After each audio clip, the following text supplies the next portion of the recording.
নবীজি বলেছেন কিয়ামতের দুইটা মেজর সাইন, দুইটার মধ্যে একটা হচ্ছে আনতারাল হুফাতাল উরাতাল আলাতা রিয়াশাইয়া তাতাওয়ালুনা ফিল বুনিয়ান। যখন সমাজের দরিদ্র শ্রেণীর মানুষেরা, যাদের পায়ে স্যান্ডেল ছিল না, গায়ে কাপড় ছিল না, এরা উঁচু উঁচু বিল্ডিং নির্মাণের প্রতিযোগিতা করতে থাকবে, ফান্তাজিরিস সাআহ, তখন কিয়ামতের অপেক্ষা করতে থাকবে। আজকে থেকে 100 বছর আগে ছিল এগুলা? 200 বছর আগে ছিল? সুবহানাল্লাহ। আর কোন সাইনের জন্য অপেক্ষা করছেন?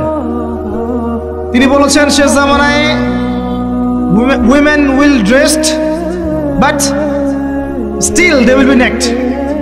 মহিলারা কাপড় পরবে, তারপরেও তারা নগ্ন থাকবে। আপনি ঢাকার শপিং মলে যান, আপনি দেখেন। আর কোন সাইনের জন্য অপেক্ষা করছেন? শুধু ঢাকা কেন, গ্রামগঞ্জে ছড়িয়ে পড়েছে এগুলো, এখন গ্রামেও ছড়িয়ে পড়েছে। গ্রামে আরো বেশি দেখা গেছে মাশাআল্লাহ। গ্রামে গিয়ে আমরা হতভাগ, সুবহানাল্লাহ। গ্রামের মেয়েগুলা, গ্রামের মেয়ে ঢাকা শহরের মেয়েকে পার করে ফেলেছে।